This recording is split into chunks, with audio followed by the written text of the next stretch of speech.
Even though I was a little nervous, I believed my answers were short, pertinent, and appropriate. If I got the job, I could work as a translator for China's General Company for Road and Bridge Construction, our nation's largest state-owned company.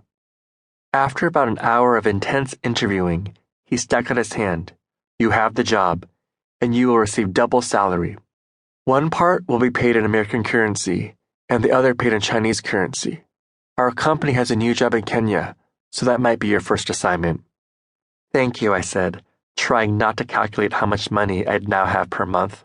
"I accept." I walked home singing a tune. After so many trials and so much trouble, I'd finally overcome my humble beginnings.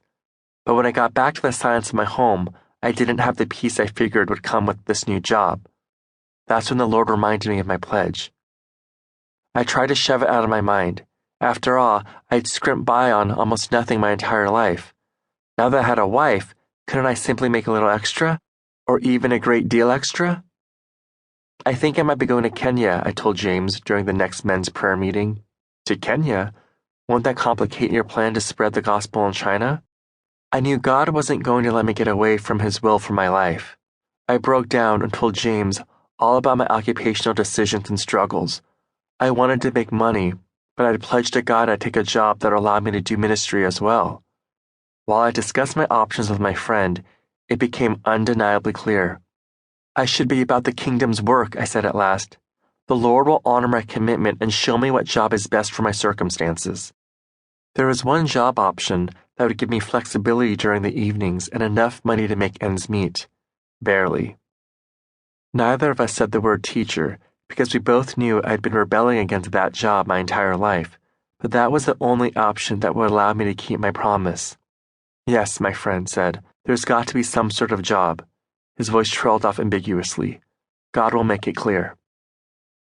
I wasn't the only one who didn't want to be a teacher. Many educated Chinese graduates also shunned the job.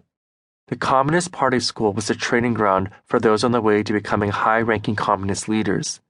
Since party members had elite educational backgrounds, they turned down such low-paying jobs in favor of more prestigious ones.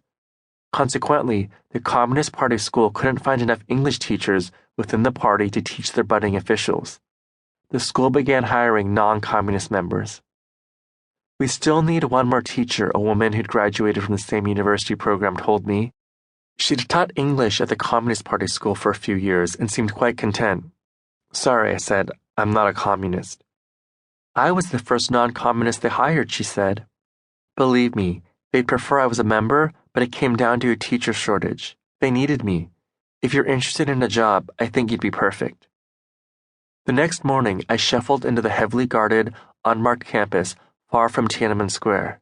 This time, when I met my interviewer, I was neither nervous nor excited. If I got the job, I knew it was because God wanted me there. So right away I told him, "I'm not a party member." "That's not a disqualification," he assured me. I didn't disclose my Christianity, however, which would have been a deal breaker.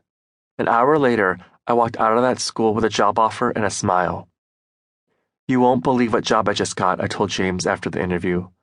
God let me keep my promise to him by giving me a job training high-ranking communist officials. The irony of it all made us both break into laughter. Heidi was living in our province, finishing her school year and studying to pass the graduate entrance exam to the People's University of Beijing. She realized teaching was too much work for too little pay, so she hoped she could get into a program to study aesthetics and philosophy. In the meantime, I moved into the Communist Party school compound, where I was assigned a dorm with another married man whose wife was also living in another city. When Heidi passed the exam, she wrote me excitedly. Not only was her future opening up, she could move to Beijing and we could finally live together as man and wife. "The only problem is that tuition costs 24,000 yuan, she wrote. At that time, that amount was about 3,000 American dollars.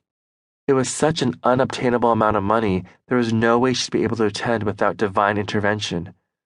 Thankfully, as Christians, we believed in miracles. Every day for weeks, I prayed for her education. Then, during one of my prayer meetings, I shared my financial